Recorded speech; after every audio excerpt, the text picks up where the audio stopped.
In the last episode of One Piece Dungeons & Dragons, the crew returns to G20 after defeating the Mist Pirates, expecting rewards, but instead they are betrayed by Gus, who accuses them of murder and sends Black Knight soldiers after them.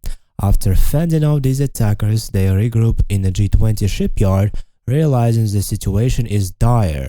Damien reveals a dangerous chip hidden in his head, and they discover that the Black Knights are powered by human minds controlled to fuel the armor.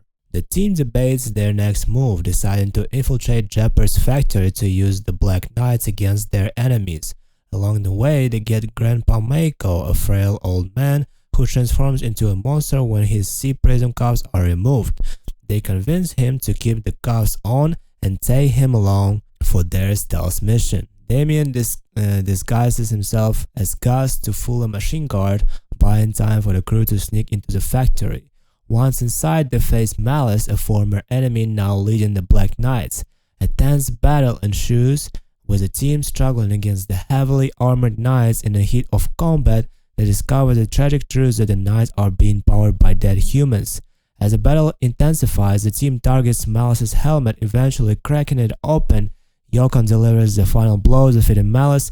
The session ends on a somber note though, as the crew reflects on the tragedy of the Black Knights and prepares for their next move. Roll episode 29. In this episode of One Piece Dungeons & Dragons Marines, the players discuss their character's progress after leveling up to level 8, with some gaining new abilities like Sharpshooter and other lamenting low HP rolls. A light-hearted conversation ensues about creating a tier list of the best D&D levels, where level 5 is praised for giving marshals, multi-attack, and spellcasters access to strong spells. Amid jokes about opening a new D&D content channels, the group reflects on balancing quality control while maintaining frequent content uploads. The story then transitions to a more serious tone as the party deals with the aftermath of defeating Malice, a significant antagonist. They express regret and guilt over failing to protect her as promised, leading to a moral debate about the use of the cursed armor that caused her demise. The discussion highlights the party's goal to destroy the armor to prevent further harm and their intention to confront the villain Jeopard. The session ends with the group taking a short rest, monitoring their allies' safety, and preparing for the next challenge, all while grappling with the emotional weight of their journey. Damien expresses concern about his armor, which has been modified, and hopes it can still be redeemed. The group agrees that the real threat comes from Gus and Jeopard, and they prepare to face the consequences of their actions. As they board the elevator, they strategize, making sure they can return once they descend. As they begin their descent, the atmosphere becomes tense with a mix of banter and planning, as they suspect the dangers awaiting them below. As the elevator descends, a projection of Jeopard appears, taunting Damien. Jeopard admires Damien's intellect but emphasizes his belief that emotions make humans weak, explaining his desire to merge flesh and machine to create a more perfect world. Suddenly, the elevator starts to speed up, and the group realizes they're being dropped into a vat of lava. Damien, using his tools, manages to stop the elevator just in time. After narrowly avoiding death, they see a new corridor open, signaling the next phase of their dangerous mission. As they continue to strategize about how to stop Jeopard's plans and possibly save those trapped in mechanized armor. As the group exits the elevator, one of the characters, Belle, playfully nudges Sky and gestures towards the lava below. Despite wanting to take some lava with them, they recognize it's impossible but joke about throwing someone into it later. They move through a corridor into a test lab-like room with locked doors and metal rods on opposite sides. As they approach, another projection of Jeopard appears, speaking ominously before one of the characters, Yokon, smashes the projection, dismissing him entirely. The group debates Jeopard's usefulness, agreeing he's provided no valuable information and is only an enemy. The room itself has reinforced walls and appears to be some kind of trap. The characters investigate the rods, discovering small amounts of electricity running through them. Unsure of how to proceed, they debate whether the rods need to be pulled together or if there is another mechanism. Bradley attempts to use thieves' tools to open the door, but there are no visible hinges or locks to work with. They then decide brute force might be an option, but struggle to find a way to pry the door open. While brainstorming, they explored the idea of creating a circuit between the rods to potentially activate something.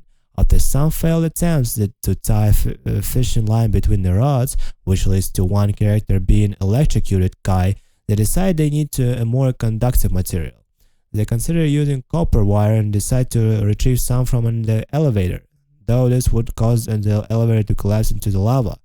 One character successfully retrieves the copper wire after some careful maneuvering around the lava despite the danger. With the wire in hand, they attach it to rods, completing the circuit which opens the door to a new corridor.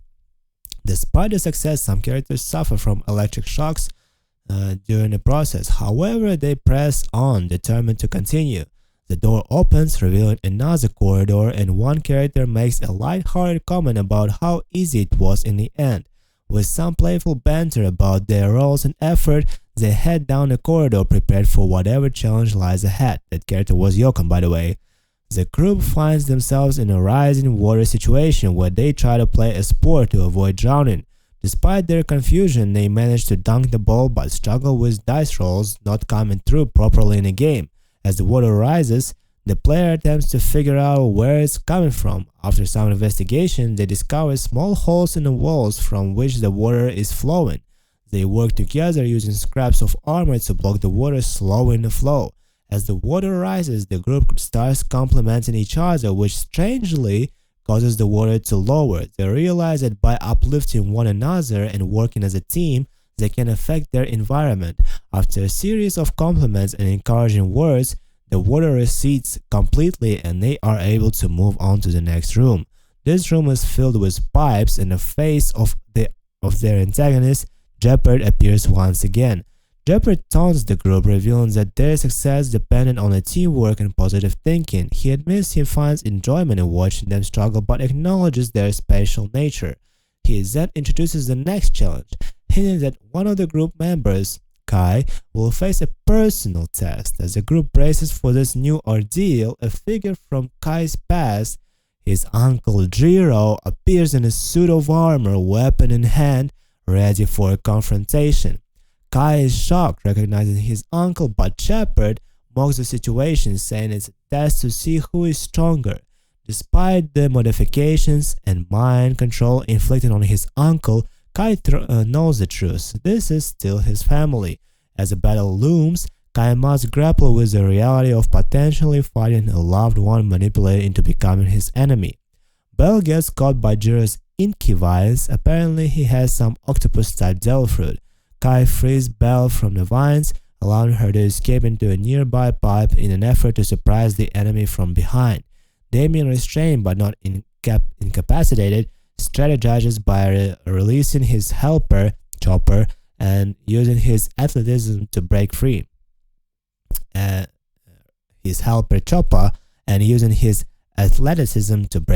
He using an ability Expedition's Retreat to dash out of the dangerous area, positioning himself strategically. Meanwhile, others attempt to fight Jiro, who is encased in armor similar to that designed by one of the group members, though it has been reverse engineered. Yokon engages Jiro directly, hoping to save him non-lethally, and attacks using her hybrid cat mode. Despite her efforts, Jiro remains strong, seemingly magnetized to the floor. As Yokon attempts to knock Jiro prone, the armor's lights begin to glow, signifying the activation of Jiro's legendary action. Jiro retaliates with a whip of inky blackness, but fails in his attack, causing the whip to splatter across the ground instead of hitting its mark. Bradley steps in next, firing a water beam that deals significant damage before retreating to hide in a pipe. Rush, witnessing the struggle, teleports to assist Yokon in a fight against Jiro. Both of them face difficulty in landing effective blows against the armored opponent. As the battle continues, Hazer provides bardic inspiration, encouraging the group to stay strong, while Kai moves strategically, dealing additional damage to Jiro's mask but failing to break it completely. Bell, lost in the pipe system, tries to find an exit but becomes disoriented. Meanwhile, Damien contemplates reprogramming Jiro's armor to save him, but realizes that such a task would take hours, far more times than the battle allows. Instead, he seeks faster alternatives like disabling key systems in the armor to weaken Jiro mid-combat. As the battle unfolds, Jiro becomes a central figure manifesting strange powers. Heather, at first bewildered by black tendrils emerging around her, tries to escape into a pipe but is chased by these ominous forces. Meanwhile, Kai leaps on top of the pipe and fires a harpoon at Jiro using a powerful sharpshooter ability, landing a significant hit. Despite this, Jiro remains a threat, with the group struggling to coordinate their attacks effectively as survival instincts kick in and intentions rise. Damien attempts to make sense of the situation, questioning the nature of the armor Jiro is encased in. He realizes the armor functions not as life support, but rather as a grotesque puppet using blood to move the body within. While Damien can't be sure of Jiro's mental state, he attacks anyway, hoping to incapacitate him. As Damien retreats, Jiro blinds him with ink, leaving Damien vulnerable, and the group realizes how dire the situation is, with one of their members, Raj, severely injured and grappling for survival. The team faces a grim situation as they try to reorganize. Heather remains in a pipe, unsure if she should join in the fight, while Kai resumes shooting at Jiro, but his latest attempt fails to connect. The team starts noticing signs of burning, indicating Bell is in potential danger as lava flows nearby. As time runs out, the situation intensifies, with the team scattered, injured, and unsure of their next steps, while a burning threat looms close.